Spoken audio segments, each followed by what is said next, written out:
Look at this. It's a manual transmission in a 2023 midsize truck.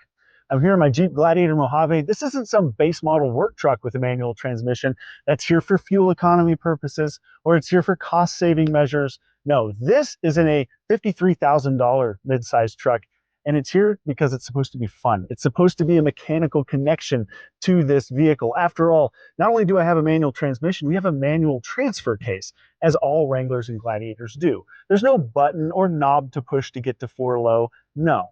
Jeep wants you to wrestle this thing with two arms down into 4-low to prove to the Jeep gods before you go exploring that you are indeed tough enough. Because you've been able to wrestle this thing into 4-low. Okay, you've now passed the gateway to go off-road and go exploring. That's what I feel like with Jeeps. And this 2023, despite being very nicely appointed in here and very comfortable, there's still this mechanical feel to the Jeep. There's an unapologetically off-road first feel. And that's why I think the manual transmission is a perfect fit for the Gladiator and the Wrangler. Right here on the side of the shift knob, it says, since 1941. For 83 years, Jeep has been building these with a manual transmission. The top comes off, the doors come off, the windshield folds down. You guys know all of that. And it's part of what sets these apart from any other midsize truck on the road. After all, a Toyota Tacoma or a Ford Ranger or a Chevy Colorado, at their heart, even at the upper off-road trim, they're still a work truck first. The Jeep Gladiator is a Jeep first. And for that reason, a manual transmission is the transmission you should select.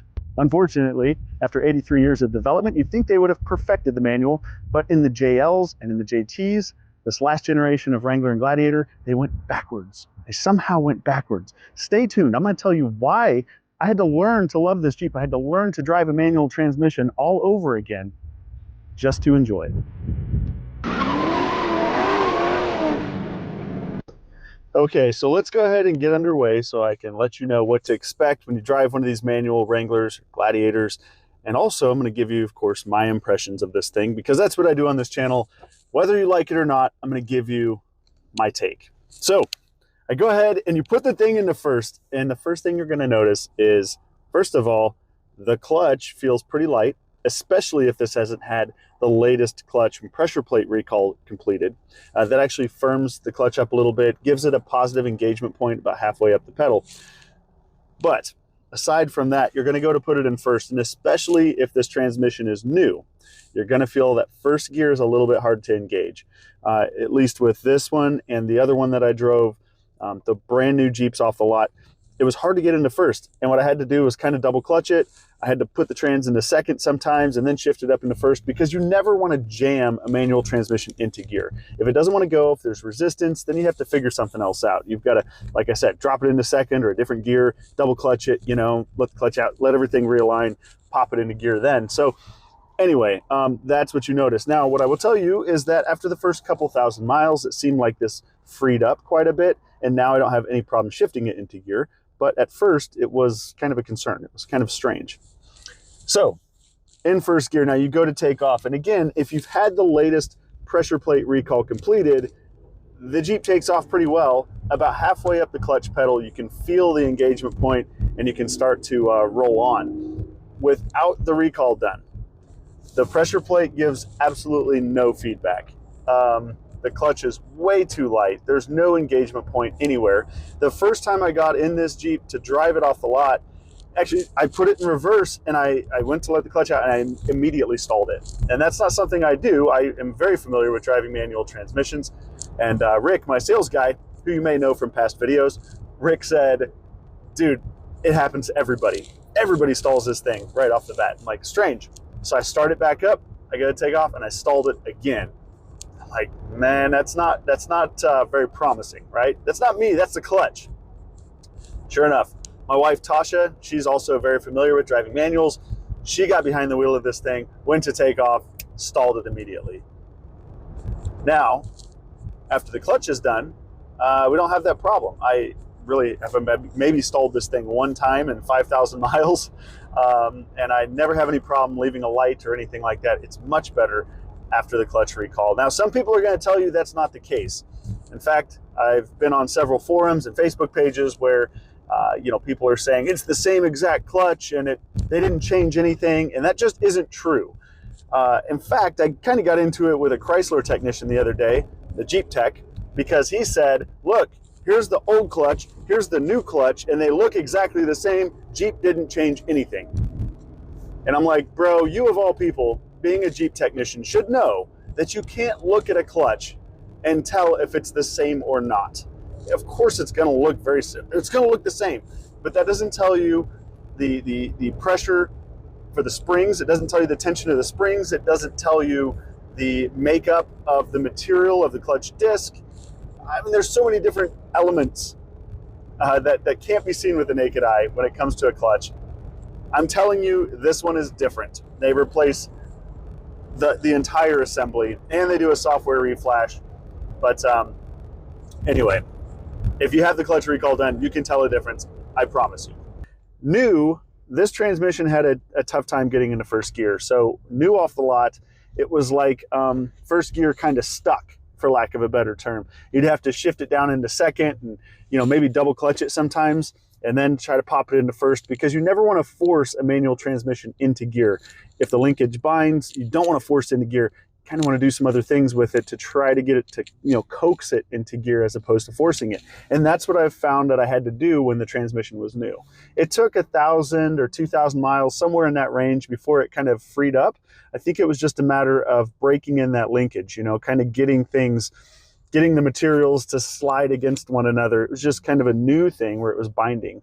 I noticed that on another new Gladiator that I drove as well, felt very similar going into first gear, it just kind of bind. Anyway, now that we're 5,000 miles in, the transmission shifts nice and smooth. And I've seen a lot of people complain about the way that this transmission shifts. So I just want to talk about that. Now, I'm in first, right? I'm going to go ahead and take off halfway up the clutch. Nice engagement. It takes off fine. You go to shift to second. I don't know if you could hear that, but it's a very solid feel. It's a chunk. So whereas a Mazda Miata, for instance, would be like a snick, you know, a sports car, you'd get kind of a light snick in the first second, for instance, and a truck, like an old school truck or an old school Jeep with a direct connection from the manual shifter into the transmission, you kind of, you know, you get just a mechanical feel. With this, you don't get either of those things. It's somewhere in between. Now, in my opinion, the people that complain about the way this transmission shifts, they're probably used to old school trucks and Jeeps. And again, with those, you had a direct connection from the shift lever into the transmission. You're shifting the cogs manually. And if you rest your hand on a transmission, on a manual transmission shifter, and you feel the vibrations and you feel this thing, especially when the engine kind of bogs down and you feel it go in your hand, okay, that's a transmission that is directly connected. I mean, the linkage goes straight into the transmission. Conversely, on this one, you put your hand on the shifter, you don't feel any vibration. You can't move the shifter around. It is really planted. It feels very solid. And that's because this shifter goes into a box. It's just in a shift box. And then there are cables and linkages that attach to the transmission from that point, which means there's no direct correlation between this lever going into the transmission. You're simply shifting a box. And that means you have a much more solid, much more modern feeling, modern shifting transmission. The throws are short, not like an old school Jeep, but they're not so short that it feels like a sports car. It's a really cool mix between something like a Volkswagen GTI, which I am acclimated to as my last manual car, and an old school Jeep, where you kind of have a longer throw than a car, but it still feels sporty and it feels solid. And I really like it. I think this is a nice transmission to operate. It's a fun transmission to operate, and it gives you a positive feel. The shift knob itself is leather wrapped. It has some machined aluminum on it. Even the ring that you pull up to go in reverse, that's aluminum. And the whole thing feels pretty solid in your hand and a joy to operate. Hold on, I'm gonna hold my camera here because I'm taking off. I'll explain why here in just a moment. Okay, so take it off and going, you know, like I said, the transmission, it feels good in my hand. I feel like I'm operating a Jeep, but it's modern. And this is the way it should feel. You get a longish throw, but it's not a cheap feeling thing in my hand. It's It's nice. Now, the JKs, the last generation of Wrangler, to me, that shifter and really the whole interior in general kind of feels cheap. Whereas this new, the JLs and the JTs, JT being the Gladiator, this feels like a much more modern interior. It still feels very much like a Jeep, but it feels less like a Dodge Caravan, like a rental Dodge Caravan, and it feels more like a Dodge Charger or Challenger on the inside. The new Stellantis products have really nice interiors, and we know that now. They're starting to get credit for these great interiors, but anyway, the shifter, it definitely feels the part.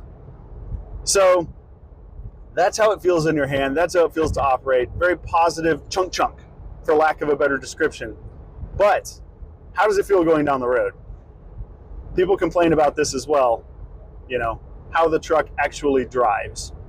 Now, when I bought this thing, I bought a Jeep Gladiator with a manual transmission, knowing that, okay, there are two mid-sized trucks on the market right now that I can buy with a manual, a Toyota Tacoma and a Jeep Gladiator.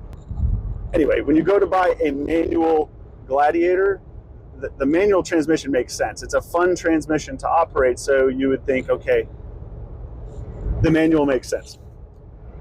Right on the side of the shift knob. Okay, we talked about the shift knob. I told you how cool it is. It's got some leather and some aluminum on it, and it's just a nice feeling thing. Right on the side, on both sides, in fact, it says since 1941. It's molded right into the aluminum. It says since 1941, and that's Jeep's nod. It's all over this truck, saying we've done this since 1941. For 83 years, we've made these things unabashedly imperfect, meaning the doors come off, the windshield folds down, it's a convertible, it's rugged, it's not built for comfort, it's not built for speed, it's not built for fuel economy, for gosh sake. In a world of EVs and hybrids and PHEVs, this thing is just made to go down the road getting 15, 16 miles to the gallon with a bunch of wind noise coming from the top, and we don't care because you want a fun, rugged, off-road capable vehicle, and this is what we do. And we've been doing it since 1941. And you would think that one of the things that they would have perfected in 83 years is gear ratios and a clutch. Clutch is a very simple mechanical component, really. And again, they've been using them for 83 years, but they went through 3 different recalls to get the clutch right in the JL Wranglers and the JT Gladiators because the pressure plates were exploding and causing fires. So the clutch is one thing. And now that we've got that fixed, let's look at the gear ratios, because that's the other problem here. When I drove this truck at first, I said, okay, I am going to buy this truck no matter what. I spent a day driving it, and then the dealership had to take it for a couple months while they figured out the clutch recall. That meant we had 2 loaner Gladiators in the meantime, and both of them were automatics. And I actually grew to like the automatic. The automatic paired with this vehicle is really good. And then we got back in our manual Gladiator. I get in the manual and I'm like, something's wrong. Like, I don't have any power where I had power with the automatic. I just don't have any. And that's because the gear ratios in this transmission are completely wrong. It's a bright sunny day here in Wichita. Okay, so I'm coming up to a stoplight. I'm not going to pay a whole lot of attention to the camera, obviously, so just bear with me here. But I've shifted into first, obviously, and you get that ka-chunk. Listen, look at that. It's a nice, satisfying feel. I don't care what anybody says. So as you can see, first gear, and I am out of gas, I understand. I'll go over here to the jump start, get some fuel later, but let's take off from a start. And okay, clutch halfway out. Now, I'm not even through the intersection yet. You can see I kind of have to shift already to second. Second, also tall gear.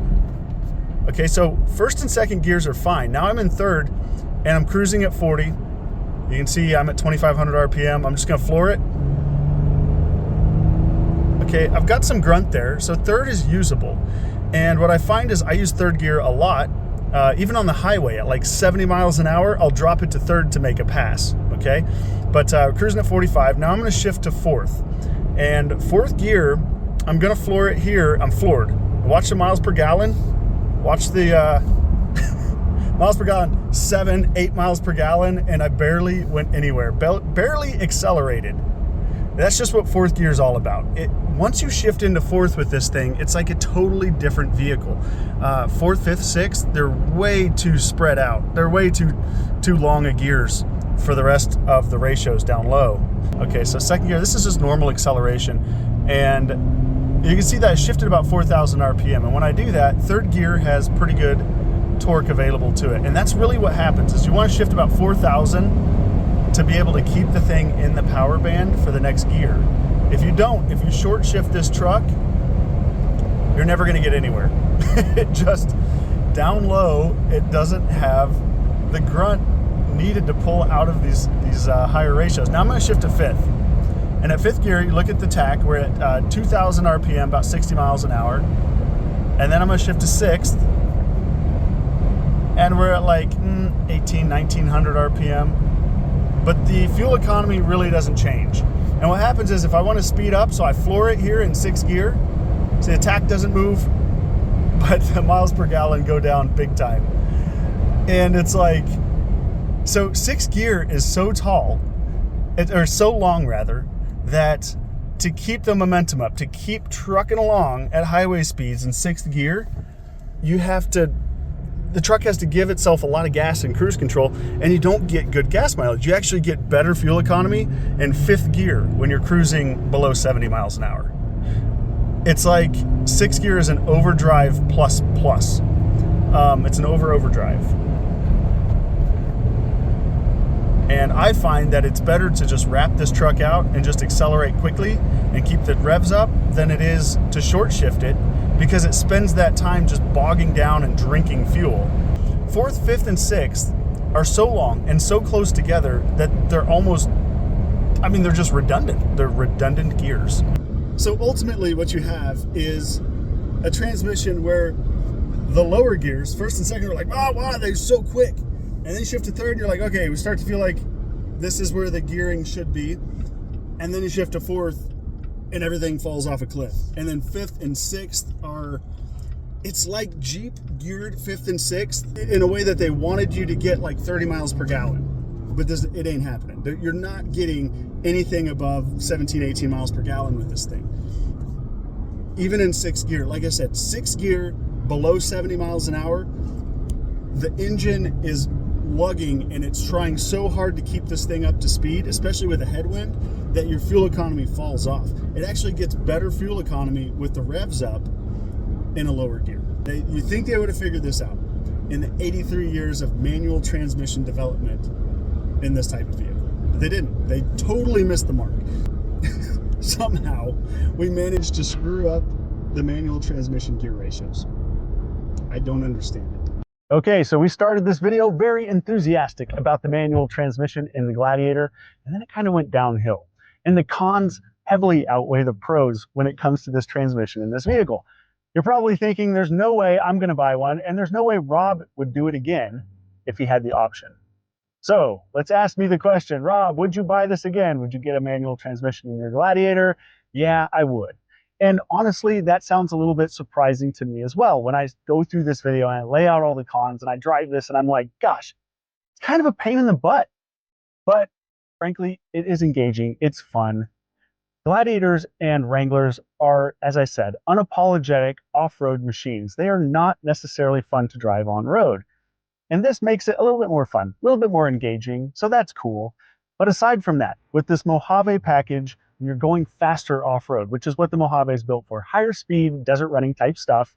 The manual transmission would be the one that you want. You want to select the gear to rip through a corner, carve a corner. You want to be in the proper gear to do that. Shifting through gears is a lot of fun when you're doing high-speed stuff. Now, if I had a Rubicon package, honestly, if I did a Rubicon, I'd probably get an automatic, because it's very difficult when you rock crawl to modulate a clutch and get through some of these very tough obstacles. It's just another thing to think about. Aside from your line and your speed and trail damage and all this stuff, you got to think about modulating a clutch. It can be daunting. So an automatic is probably more fun for that technical rock crawling type stuff, and an automatic's a better fit for Rubicon. Any other package, though, I would honestly go with the manual again. So there you have it.